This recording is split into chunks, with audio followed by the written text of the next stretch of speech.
Buenos días, buenas tardes o buenas noches. Hoy ya estamos en temporada de septiembre y eso quiere decir que vamos a encontrar nuevos capítulos, nuevas temáticas y empezamos súper fuerte. Pero antes que nada, dentro introducción.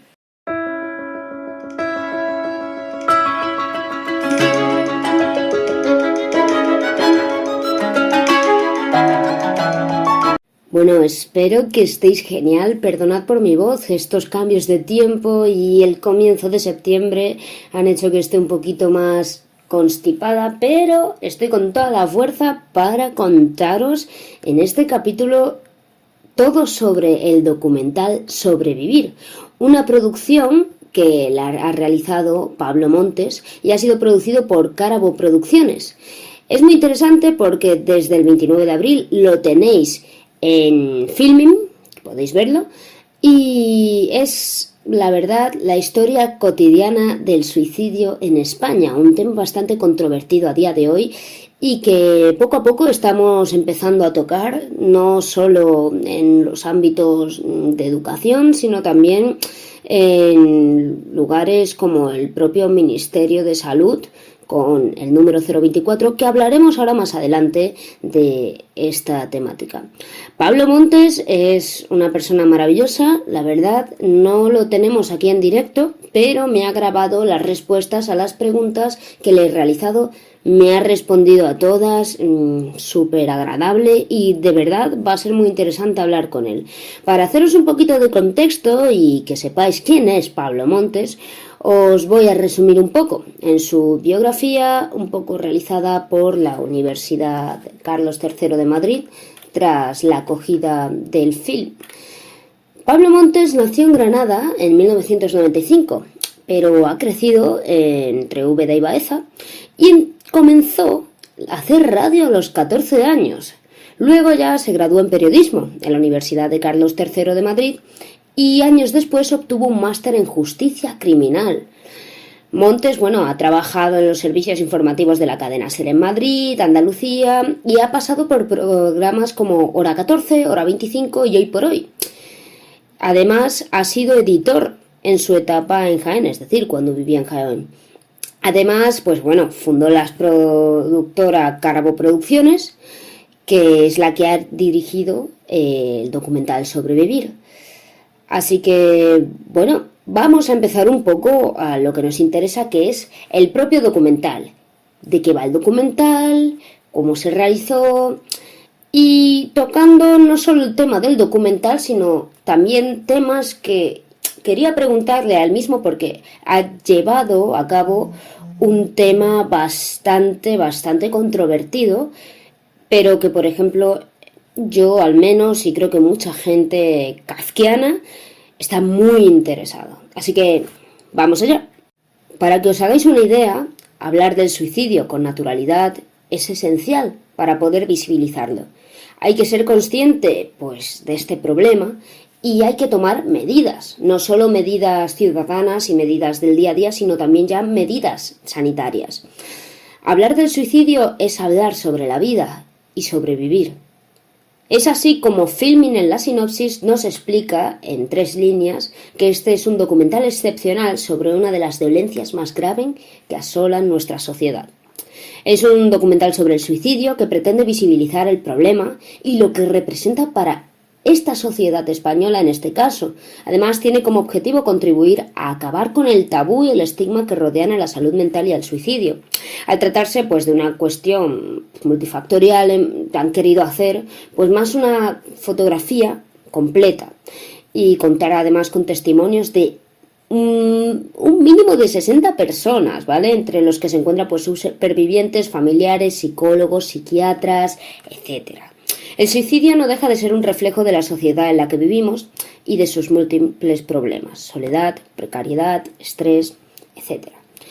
Por tanto, yo a Pablo Montes le he querido realizar unas preguntas sobre esta gran obra de arte que ha hecho, de una duración de 1 hora y media. Así que vamos a ello. Yo le preguntaba desde un comienzo que de dónde nació la idea de realizar un documental sobre el suicidio en España y la respuesta fue bastante clara, así que os la dejo por aquí. Pues mira, la idea tiene mucho que ver, o el origen al menos de la idea, tiene mucho que ver con un caso particular, con una historia particular. Cuando yo estaba estudiando hace un par de años en Madrid, un máster, y presencié como uno de mis vecinos, el vecino que vivía en la planta superior a la de mi apartamento, se quitó la vida, se arrojó por la ventana, ¿no? Una persona con la que yo había hablado horas antes de que esto pasase y bueno, eso te deja muy removido y te hace plantearte muchas cosas y te preguntas, bueno, ¿en qué circunstancias puede vivir una persona que ha preferido quitarse la vida antes que seguir sufriendo, antes que seguir viviendo en las circunstancias que tuviese, ¿no?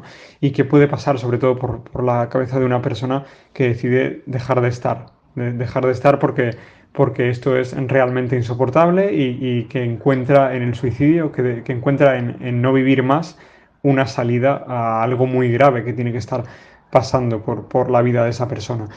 Entonces, a partir de ahí, yo me di cuenta que empecé a buscar algunas cifras y empecé a buscar otras historias parecidas y me di cuenta que esto era mucho más común de lo que yo había sabido hasta ese momento. De hecho, para mí, eso del suicidio, la verdad es que no había tenido ningún tipo de relación con ello, prácticamente ningún tipo de relación. Alguna vez había intentado contar en medios de comunicación alguna historia de suicidio y no me habían dejado o me habían tratado de decir que no lo tocase por aquello del efecto llamada y este tipo de cosas malentendidas. Y hasta entonces yo no había sabido nada del suicidio. Luego vi que era algo mucho más frecuente y mucho más común de lo que a la inmensa mayoría nos puede parecer. Y empecé a conocer una serie de historias a través de Twitter y me llamó mucho la atención, ¿no? Que hubiese personas que hubiesen pasado por situaciones tan duras como sobrevivir a un suicidio o sobrevivir al suicidio de una persona, sobrevivir a un intento de suicidio, sobrevivir al suicidio de una persona querida y que sin embargo se sintiesen señalados, se sintiesen sí, apuntados con el dedo, corroídos por la culpa o por la vergüenza. Y en ese momento yo dije, joder, esto hay que contarlo. Y creo que como periodistas tenemos una misión y es contar y evidenciar las realidades que pasan, ¿no? Y detrás de eso vi que había muchas historias y que en un momento en que tenía toda la independencia del mundo, pues dije, ¿por qué no? Igual no tengo mucha pasta y no tengo mucho dinero para hacer una inversión muy grande, ¿no? Pero sí que tengo muchas historias, tengo muchas ganas, tengo mucha ilusión y creo que merece la pena contar algo como esto. Tras el estudio estadístico ha habido 80.000 intentos de suicidio, existiendo 20 intentos por cada suicidio, según el periódico Online News. En 2020, 3.941 personas se quitaron la vida, por tanto, aproximadamente 76.059 son aquellas que no lo consiguen. Tras saber este dato, yo le pregunté a Pablo que de todas las entrevistas que realizaron a las víctimas de suicidio y familiares, que si habían encontrado una causa general que pudiera explicar por qué una persona se plantea quitarse la vida. Esta fue su respuesta.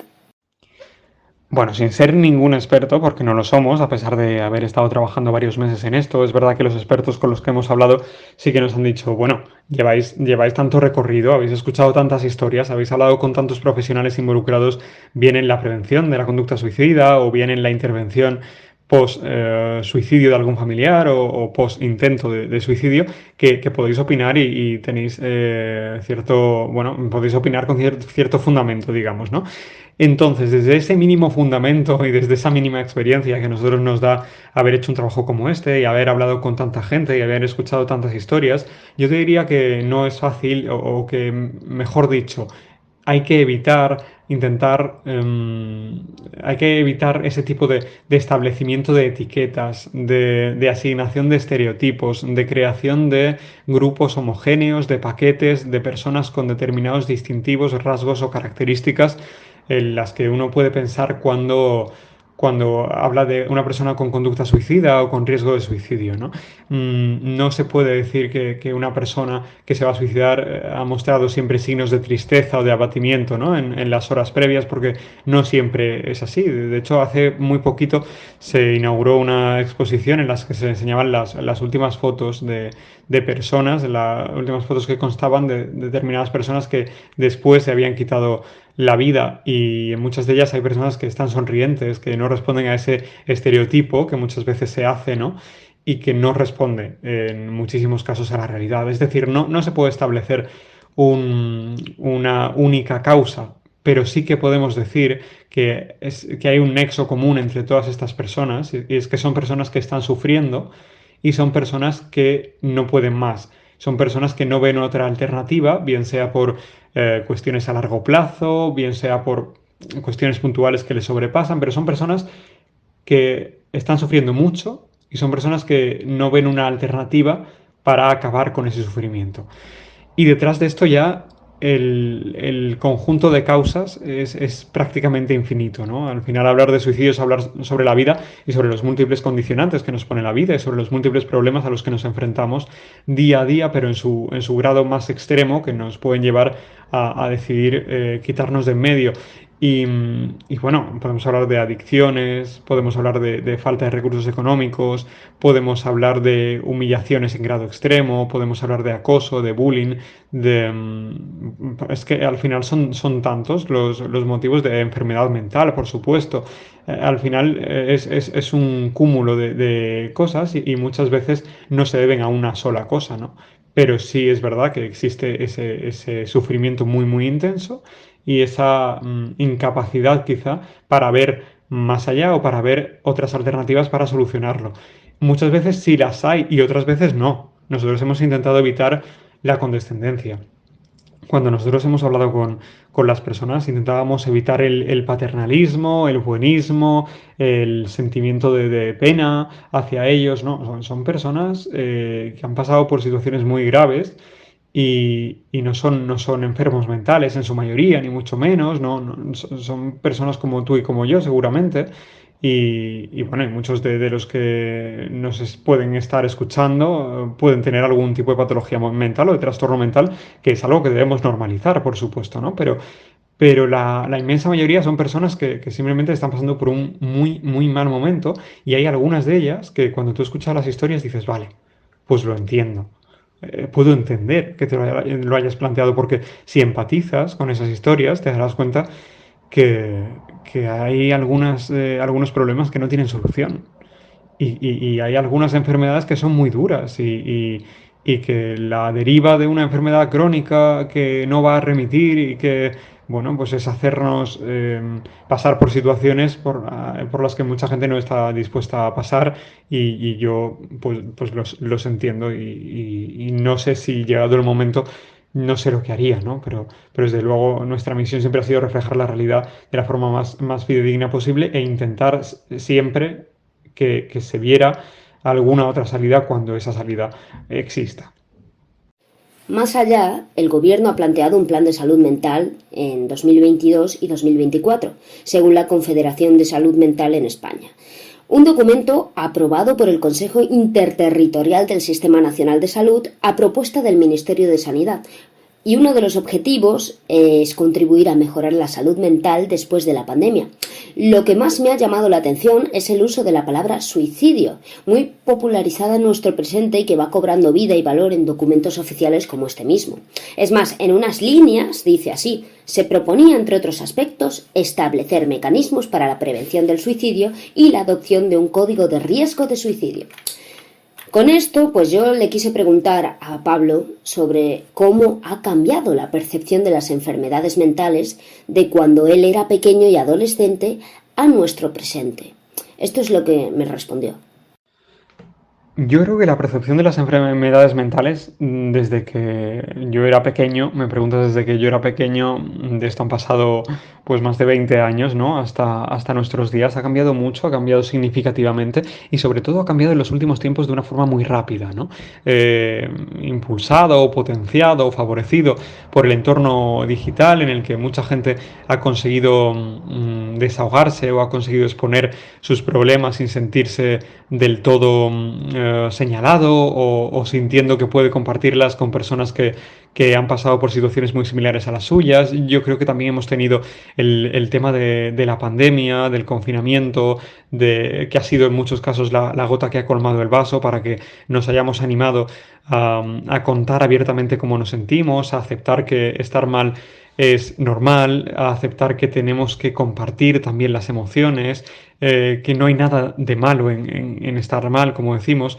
Entonces yo sí que creo que ha cambiado mucho, que las generaciones jóvenes son muy conscientes de que hay que hablar de emociones y bueno, solo hay que ver, ¿no? Cuando hemos salido a la calle en el día de la salud mental o en el día para la prevención del suicidio, el 11 de septiembre, como sale mucha gente para hablar a voz en grito, ¿no? Para hablar bien alto y bien claro de algo que hasta hace muy poquito era un completo tabú, o como en los programas de radio o de televisión, en los medios de comunicación, se habla ahora mucho más y mucho más abiertamente sobre un tema que antes ni se mencionaba y de hecho los libros de estilo te dicen que intentes evitarlo porque contribuyes a ese efecto llamada, ¿no? Nada más lejos de la realidad, ¿no? Está el efecto papageno que tiene que ver con intentar disuadir a alguien de la idea del suicidio o darle alternativas cuando se aborda de una forma seria, honesta, rigurosa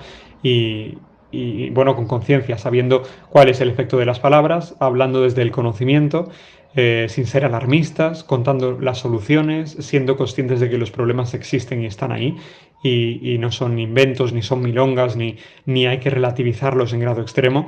Entonces, yo creo que afortunadamente en los últimos tiempos y sobre todo en las nuevas generaciones se habla mucho más de enfermedades mentales. El estigma existe, vamos a no negarlo, sigue existiendo estigma, sigue existiendo cierto tabú, sigue existiendo invisibilización, siguen existiendo estereotipos, prejuicios sobre las personas que tienen determinadas enfermedades mentales, pero también es cierto que hoy por hoy la situación es mucho mejor y creo que vamos por el buen camino. No sé, yo además de mi tarea como periodista estudio criminología y tenemos algunas asignaturas de psicología y se habla abiertamente de casos particulares y yo veo como compañeros pues mucho más jóvenes que yo incluso hablan sin ningún tipo de pudor o casi sin ningún tipo de pudor de enfermedades mentales, cosa que me alegra enormemente. No solo eso, sino que quise hacerle otra pregunta más sobre qué piensa. O sea, ¿piensa que la palabra suicidio se está empezando a normalizar? Me respondió así. Yo creo que sí, que la palabra suicidio se está empezando a normalizar. Hablamos mucho de suicidio, sobre todo es verdad que hablamos mucho de suicidio en ocasiones muy puntuales, ¿no? Cuando se suicida alguien famoso, cuando salen los datos o las estadísticas del INE, son dos momentos clave, ¿no? O cuando es el Día Mundial del Suicidio, para la prevención del suicidio. Pero más allá de eso, yo creo que sí que se habla bastante más abiertamente de suicidio también, al hilo de lo que comentábamos hace un momento de enfermedades mentales, porque ya no está envuelto de tanto tabú y porque poco a poco va surgiendo la información, se va dando uno cuenta de que la información bien administrada puede convertirse en algo balsámico, en algo terapéutico, porque nos damos cuenta, y de esto nos hemos dado cuenta haciendo este documental, que para muchas personas el poder contarlo abiertamente, sin cortapisas, sin sentirse juzgados y estigmatizados, para ellos es una especie de liberación. Entonces, yo creo que sí, que se habla bastante más de suicidio, pero también creo que no nos podemos quedar ahí, que no nos podemos quedar en que las muertes que antes se silenciaban, se tapaban, de las que no nos hacíamos ningún tipo de eco, no hacíamos un seguimiento con relativa regularidad, a ver por qué había, y sobre todo, no solo porque hay que hablar de suicidio, sino también porque hay que hablar de lo más importante, que es que nos lleva al suicidio, ¿no? Entonces, está bien que se normalice la palabra suicidio, siempre y cuando esto no suponga caer en la apatía, en la desidia y en una normalización que implique bueno, pues ya está, otra causa de muerte. No, perdona, es la primera causa de muerte no natural en nuestro país. Esto está afectando y afecta a más de 11 personas al día.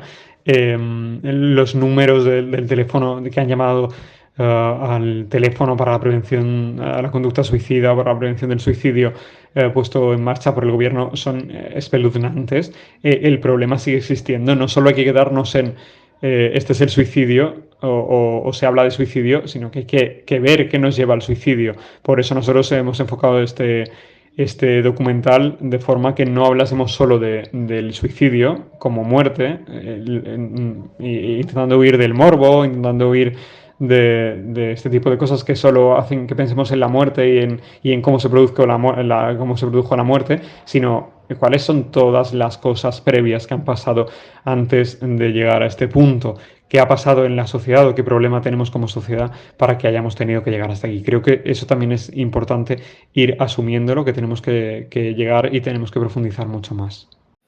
Hay que dejar claro que el número 024, que funciona 24 horas del día y todos los días del año, es la línea para la atención a la conducta suicidia en el que trabajan personas expertas que intervienen en estas situaciones de alto riesgo. Está gestionado por Cruz Roja y se conoce también como Llama a la Vida. Es más, le hice una pregunta un tanto más personal, porque estamos hablando de quitar estos tabús. Por tanto, le pregunté que si conocía a alguien que haya utilizado este número, porque este número hay que tener claro que llegó en mayo de 2022, hace muy poquito.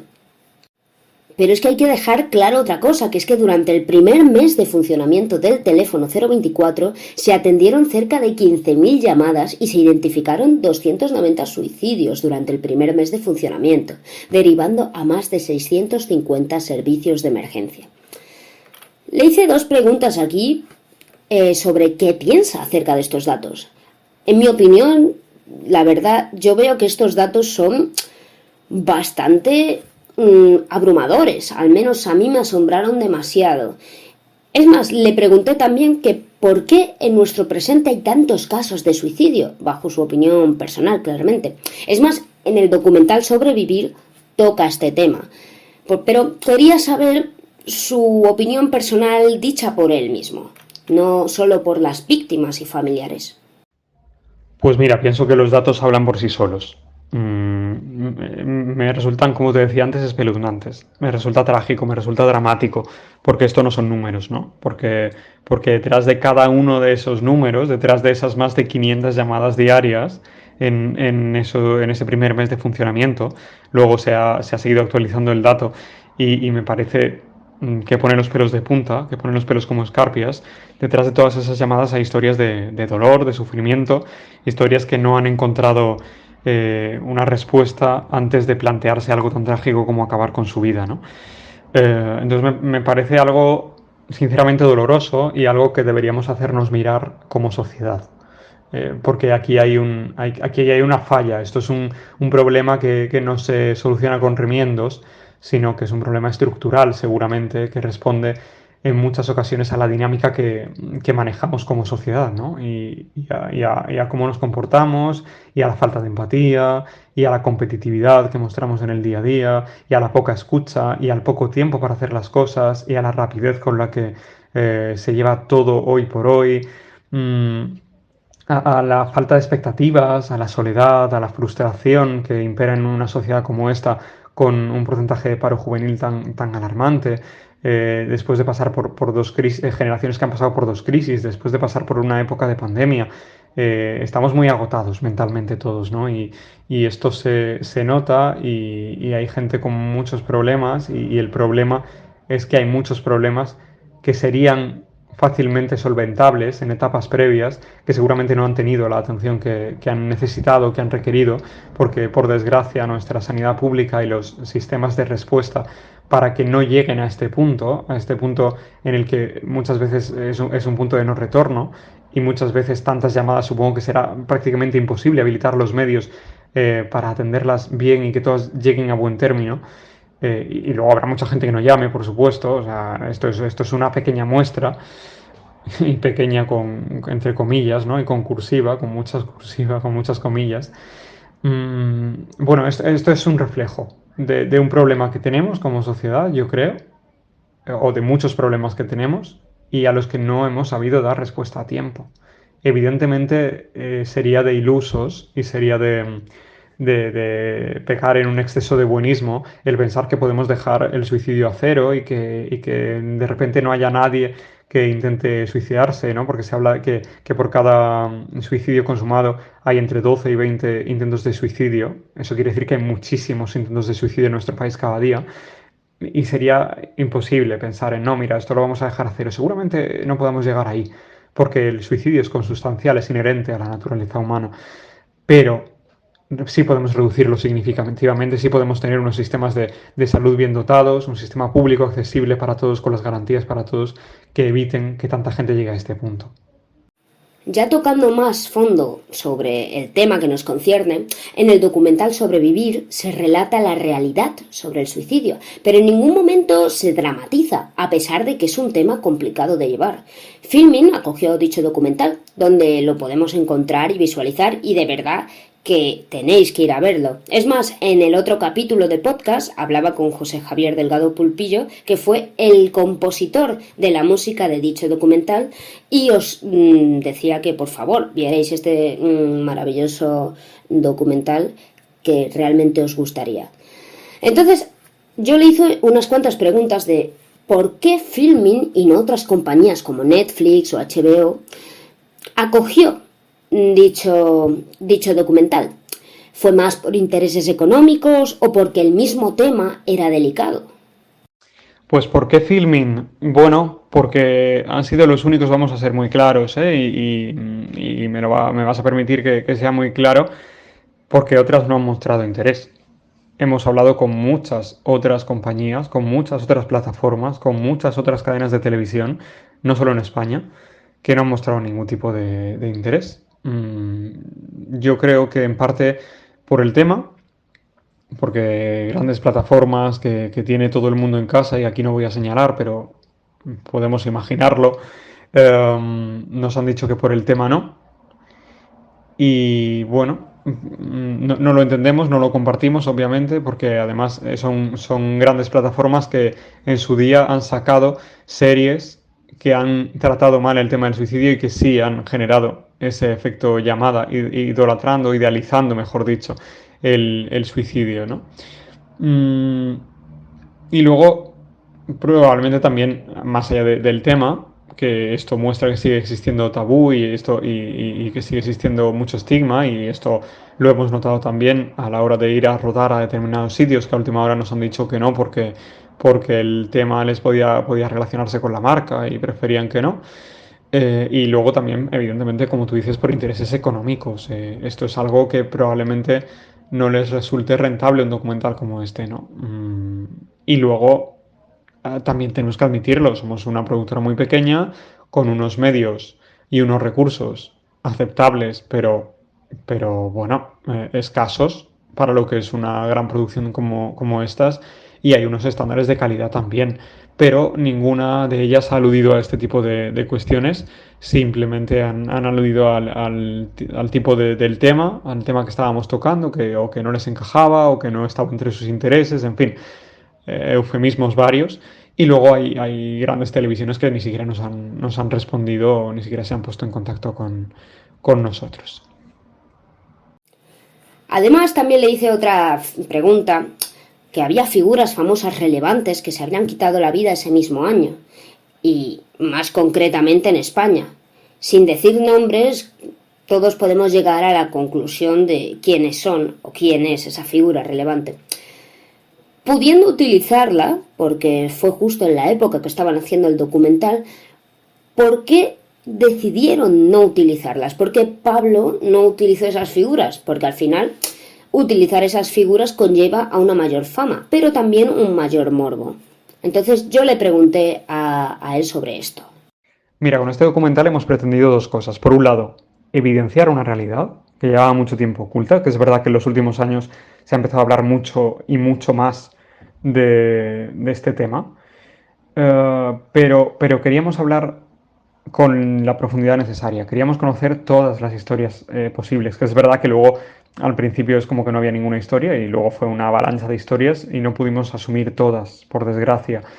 y además cada una aportaba un matiz diferente y merecía la pena. Pero bueno, evidenciar una realidad, esto pasa, esto está pasando y es muchísima la gente que lo ha sufrido de una u otra manera. De hecho, hay estudios que indican que casi la mitad de la población mundial en algún momento de nuestra vida vamos a llegar a plantearnos o a pensar en la posibilidad de dejar de existir por las circunstancias que estemos atravesando.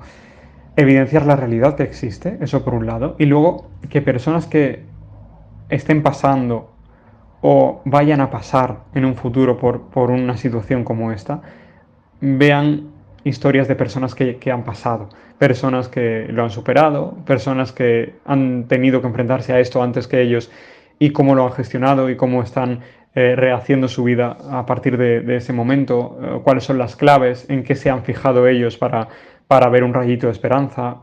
Es decir, que creo que hay una doble misión, ¿no? Por un lado es mostrar y por otro lado es si en algo podemos ayudar, pues hacerlo.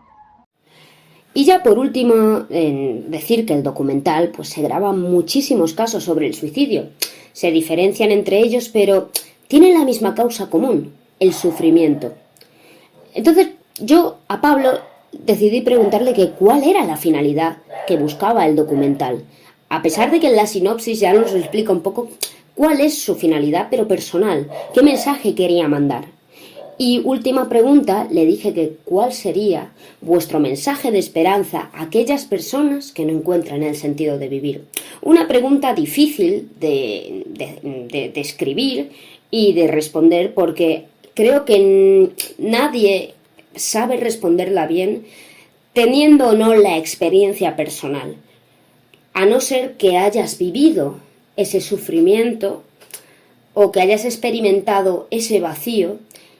Incluso habiéndolo hecho, es difícil porque, por lo que cuentan todas estas personas que en el documental están y han sufrido ese momento de querer quitarse la vida, ellos mismos no encuentran un porqué, una causa de, vale, este es el origen del problema. Entonces, quería preguntarle a Pablo, ponerle un poco en esta pregunta controvertida, pero la verdad que la respondió realmente bien y súper agradecida. Pues mira, yo te diría que no me siento autorizado a dar un mensaje de esperanza a esas personas que no encuentran sentido de vivir. ¿Por qué? Porque he aprendido a lo largo de este tiempo que es mejor evitar palabras vacías, que es mejor evitar esas frases hechas tan manidas, que a veces no solo no sirven para nada, sino que resultan contraproducentes y hacen mucho daño. A una persona que está sumida en una depresión no le puedes decir, venga, va, que esto se pasa. No, no, mira, no. Vamos más al fondo porque aquí hay un problema y hay que hablar del problema y hay que hablar de cómo hemos llegado hasta ahí y hay que tener unas determinadas características y cualidades y formación para poder hacerlo de la mejor manera.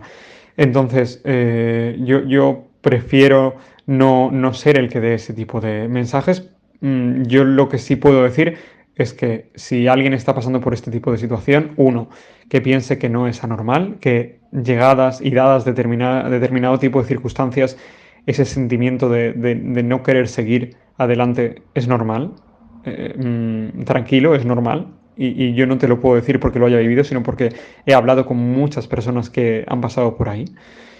Y luego le pediría encarecidamente que buscase ayuda. Es verdad que esto puede caer en saco roto cuando pides cita en la sanidad pública y te dan cita para dentro de 2 semanas y después para dentro de 4 meses y solo te ven media hora. Es verdad que eso de que una atención a la salud mental de calidad y con la continuidad necesaria y con el seguimiento necesario a veces es solo para quien se la puede pagar y esto es muy triste y queda patente en el documental, pero que busque ayuda de la forma que sea, con compañeros, con amigos, pero sobre todo con profesionales, a poder ser, sobre todo con profesionales, que comparta lo que le pase, que hable de las emociones, que no se avergüence, que no se culpabilice y a partir de ahí intentar superar el hoyo por el que esté pasando. Algunos psicólogos dicen que esto es como una visión de túnel donde no ves más que una salida, pero en realidad sí que las hay.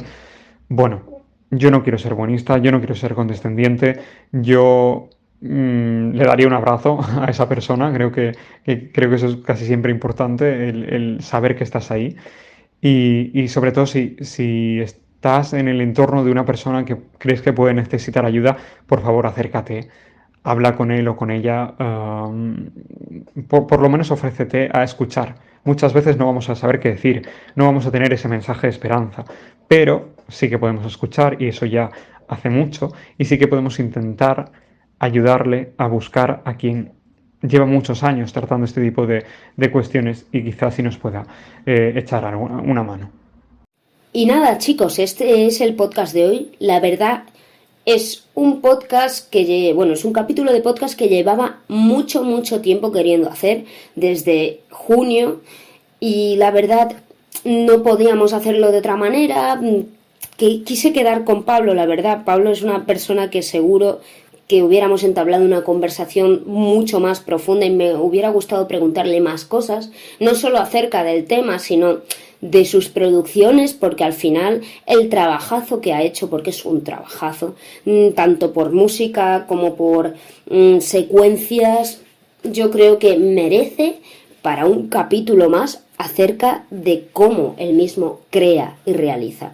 No obstante, es un tema que quería abrir porque las enfermedades mentales son, por decirlo de algún modo y de forma de inglesa, el hot topic, y me alegro muchísimo de que me haya dado la oportunidad de hacerle estas preguntas, de conocer más sobre él y sobre su trabajo, y de verdad desde aquí le quiero mandar un saludo y muchas gracias por haber estado aquí con nosotros y que espero que en algún momento se vuelvan a cruzar caminos profesionales y pueda hacerle una entrevista en directo, pero de una buena manera.